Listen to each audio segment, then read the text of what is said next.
problemas cardiovasculares. Si vemos aquí en esta gráfica, podemos ver que la actividad física recreacional en los finlandeses, hombres y mujeres, ha aumentado de manera continua en los últimos 20 años. Interesantemente, esto es asociado a un 81% de reducción de mortalidad cardiovascular, siendo el país con el mayor impacto en esto, comparado con países como Estados Unidos, donde realmente la actividad recreacional física ha permanecido relativamente estática. A cambio de esto que tenemos, que realmente Estados Unidos hoy día se encuentra históricamente en su mayor nivel de obesidad y en el mayor incidencia de diabetes en la población menor de 20 años. Así que indiscutiblemente una política de ejercicio es algo que queremos incentivar, y una política de ejercicio es algo que conlleva bienestar general mucho más allá de lo que es el bienestar cardiovascular. Así que empezamos con esa premisa. ¿Cuáles son los beneficios fisiológicos del ejercicio? Pues bien, el ejercicio tiene un efecto positivo en el perfil lipídico. Disminuye el colesterol, aumenta el colesterol bueno, disminuye los triglicéridos. Tiene un efecto en la diabetes porque hace que la insulina nuestra sea más efectiva. Definitivamente las mujeres, sobre todo, es una herramienta muy útil en disminuir la incidencia de osteoporosis, contrarresta el efecto del estrés, el gran asesino del siglo XXI, mejora la tensión arterial y mejora la función del endotelio vascular. Hoy día sabemos que las arterias nuestras son órganos activos que se relajan y se contraen dependiendo de la demanda. El ejercicio mejora esta función de manera efectiva.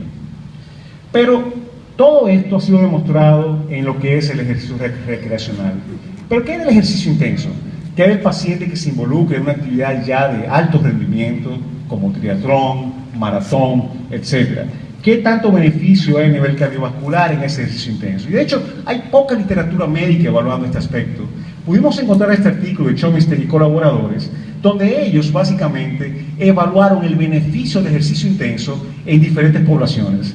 Y podemos ver cómo aquellos con equivalente a 15 METs, y para que tengan una idea, 5 unidades metabólicas es lo que nosotros hacemos cuando nadamos, 15 METs realmente es de mucha intensidad, una mayor disminución de los problemas cardiovasculares. Así que a mayor intensidad parecería haber un mayor beneficio desde el punto de vista cardiovascular, claramente demostrado en este estudio. ¿Cuáles son los efectos cuando yo hago un ejercicio muy intenso que voy a tener en el corazón? Pues vamos a tener dos efectos, un efecto agudo y un efecto crónico. El efecto agudo se refiere a que al yo aumentar la intensidad, voy a aumentar el consumo de oxígeno del músculo cardíaco. Al mismo tiempo, aumento la tensión arterial sistólica, la tensión arterial de arriba, lo cual conlleva hasta cierto punto un mayor esfuerzo para ese corazón. El corazón, al aumentar la intensidad, aumenta el gasto cardíaco y aumenta el volumen de sangre que va a inyectar en cada latido. Todo esto claramente estamos hablando de que estamos poniendo un estrés importante en el corazón. ¿Qué hace ese corazón? Pues con el tiempo empieza a adaptarse y se remodela. Aumenta la cavidad cardíaca para poder recibir más sangre y por ende inyectar más sangre. Tiende a engrosar la pared de forma tal que pueda vencer ese aumento en la presión arterial. Y todo esto conlleva a un aumento de todas las cavidades, incluyendo las aurículas. Al mismo tiempo que el corazón empieza a agrandarse, el efecto del ejercicio intenso afecta todo lo que es la fisiología.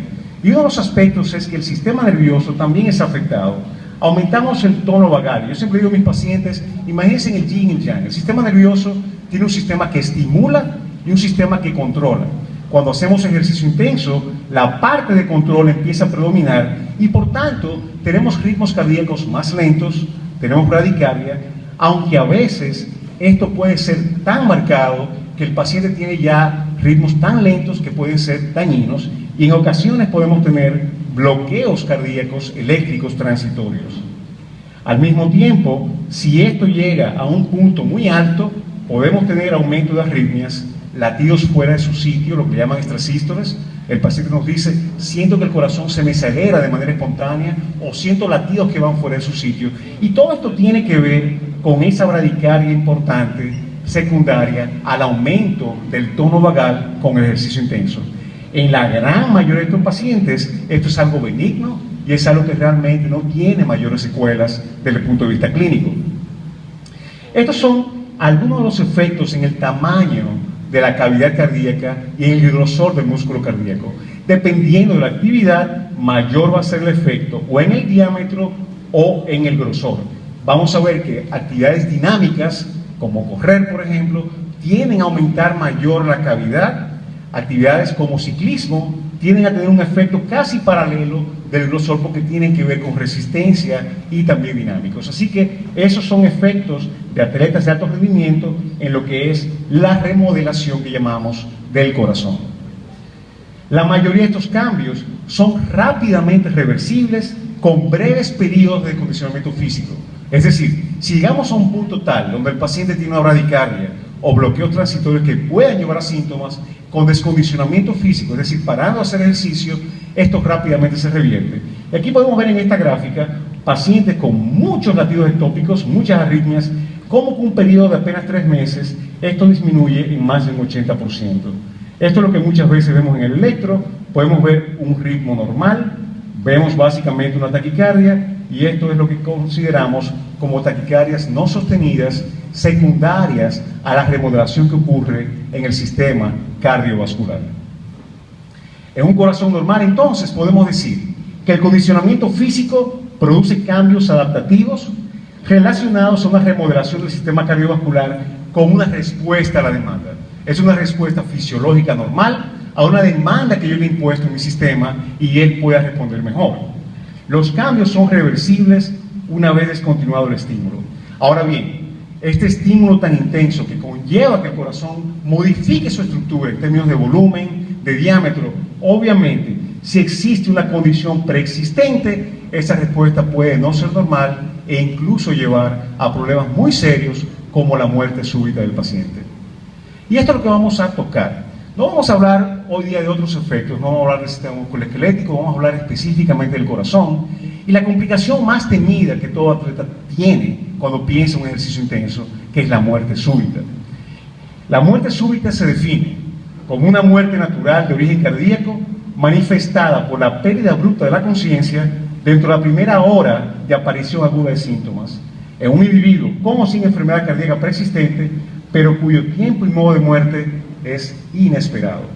Y claramente, cuando pensamos en un atleta, cuando pensamos en una persona que está en condiciones físicas, cuando pensamos en una persona que es el paradigma de salud, no hay un evento más traumatizante, no solo para las personas cercanas, sino para toda la sociedad. Nos cuestionamos entonces realmente hasta qué punto esto podría ser beneficioso. Y esto es lo que queremos analizar. La muerte súbita no es exclusiva de los atletas. De hecho, es la causa más frecuente de mortalidad en el mundo. 63% de todas las causas cardíacas de muerte en Estados Unidos se debe de muerte súbita. Y fíjense en esto, la sobrevivencia, extremadamente pobre. A nivel mundial la sobrevivencia es menos de un 1%. En países desarrollados, que tienen sistemas de atención rápida, sistemas de emergencia, que pueden llegar a un paciente relativamente rápido, es mucho mejor, pero apenas alcanza el 5%. Así que estamos ante una entidad con la consecuencia más fatal que podemos pensar y con una tasa de sobrevivencia extremadamente baja. La principal causa de muerte súbita son arritmias. El corazón fibrila. Y cuando vemos esto, vemos que como el ritmo normal del corazón pasa a una taquicardia, luego viene lo que se llama fibrilación y luego viene lo que le llaman asistolia. En este periodo de taquicardia y fibrilación podemos intervenir de manera efectiva con un shock eléctrico y revertir esa condición de manera aguda. Interesantemente, el 80%, y esto estamos hablando de estadísticas generales, de la causa de muerte súbita se debe a obstrucción de las arterias del corazón o enfermedad coronaria. Esto es enfatizando un poquito lo que hablamos de la resucitación con el tiempo. Estas son estadísticas que dicen que por cada minuto que el paciente dura después que colapsa sin una atención rápida, los chances disminuyen un 10%. Por ende, a los 10 minutos, el 100% de los pacientes no va a tener solución y en aquellos ocasionales pacientes que pueden sobrevivir, quedan usualmente con daño cerebral muy avanzado e irreversible. Así que realmente una respuesta a tiempo es esencial y hablaremos de esto en las recomendaciones al final de por qué tenemos que tomar medidas para tratar de evitar básicamente esta secuela tan desastrosa, ¿verdad? Esto es un ejemplo de lo que estamos hablando. Una de las cosas que se ha implementado ya por ley en muchos estados en Estados Unidos En todo sitio que se agrupen personas o en todo sitio que haya una actividad deportiva de envergadura, debe haber la presencia de desfibriladores externos automatizados. Estos son aparatos que literalmente se le ponen en el pecho al paciente una vez colapsa y él mismo reconoce el ritmo y da un choque eléctrico. Fíjense lo que ha pasado con la sobrevivencia en diferentes áreas, King County, Minnesota, noreste, Wisconsin. La sobrevivencia antes de implementar estos programas apenas llegaba al 7%, 3%, 4%, y una vez implementados estos programas, esta sobrevivencia avanzó a, en muchos casos, más de un 25%. De nuevo, enfatizando la importancia de en aquellos pacientes que sufren muerte súbita, una desfibrilación temprana es literalmente salvadora de vidas. Yo puse República Dominicana con un signo de interrogación, porque realmente en los 20 años de práctica que llevo en nuestro país, nunca he visto a nadie sobrevivir a una muerte súbita en la calle. Los únicos sitios, las únicas personas que hemos podido ver sobrevivir son aquellos que han tenido eventos o frente al hospital o un caso de una persona que literalmente chocó frente a la clínica, pero realmente no tenemos en el país un sistema adecuado de respuesta que puede enfrentar este flagelo que sigue siendo una de las causas más importantes de mortalidad en la población, sea atleta o no sea atleta. Pero estamos hablando de atletas de alto rendimiento.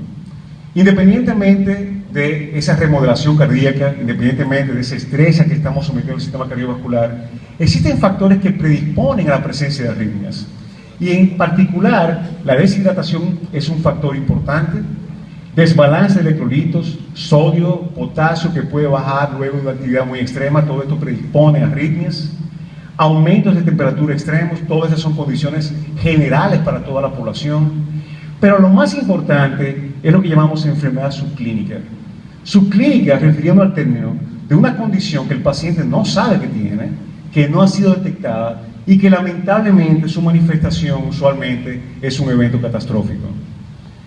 Vamos a hablar entonces de la muerte súbita en atletas. Vamos a hablar de todo el mundo que hace actividad de alto rendimiento, lo vamos a definir como atletas.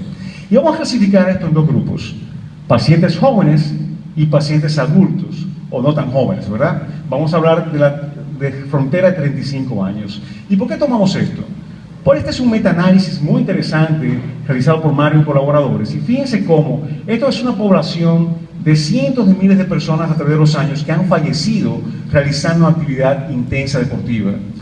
La gran mayoría de esta mortalidad se encuentra entre los 40 y los 50 años. De hecho, a partir de los 35 vemos una escala importante en la ocurrencia de estos eventos. En los atletas jóvenes, aquellos menos de 35 años, el pico ocurre alrededor de los 20 años. Pero ¿cuáles son las causas de esta mortalidad? Si nos vamos al subgrupo de pacientes jóvenes, por debajo de los 35 años, vamos a ver que son condiciones que el paciente nace con ellas.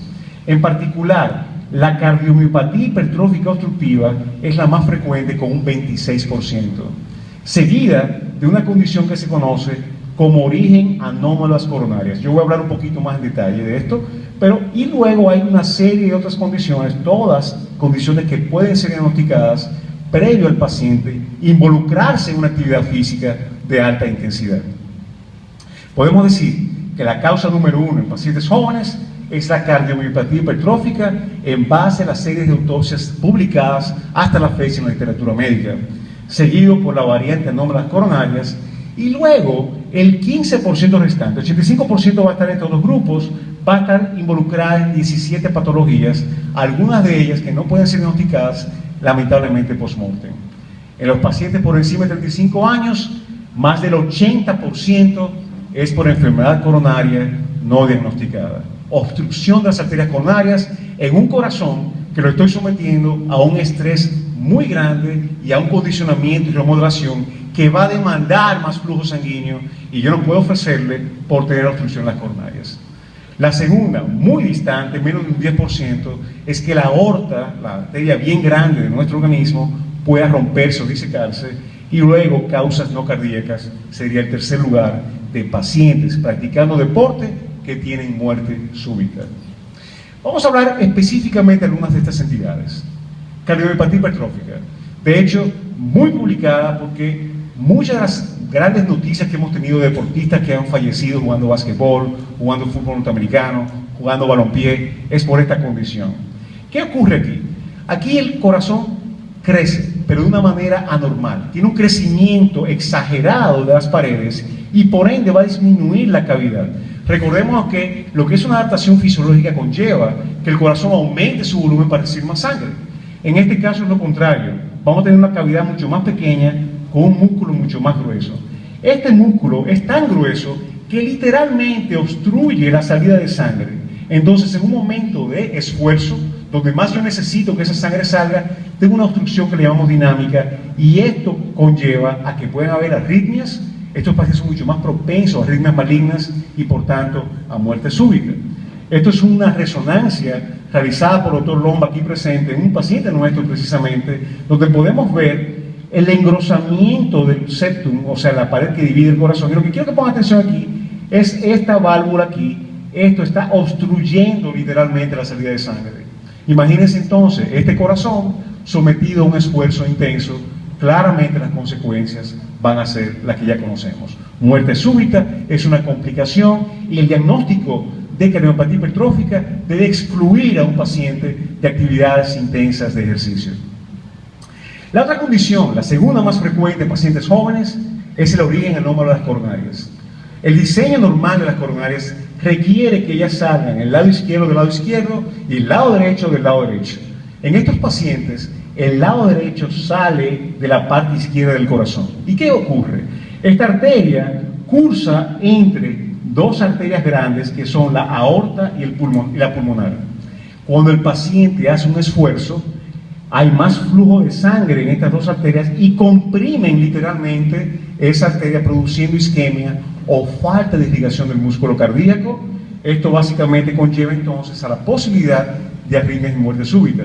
Hemos tenido en nuestra práctica, el doctor Madera de hecho ha operado ya varios pacientes que tenían años. En un caso en particular siempre recuerdo de una jovencita de 22 años que desde pequeña decía: yo montaba bicicleta y me dolía el pecho, tuvo que dejar la clase de ballet porque le dio el pecho, pero siempre se atribuía a una causa musculoesquelética y su condición realmente era un origen anómalo. Esta paciente, antes de involucrarse en una actividad de entrenamiento, tuvo que parar por dolor y aquí pudimos diagnosticarla. Así que realmente es una condición que a veces es difícil diagnosticar y las herramientas que utilizamos para diagnosticarla son la angiotomografía, que es literalmente una angiografía por tomografía, o cateterismo cardíaco.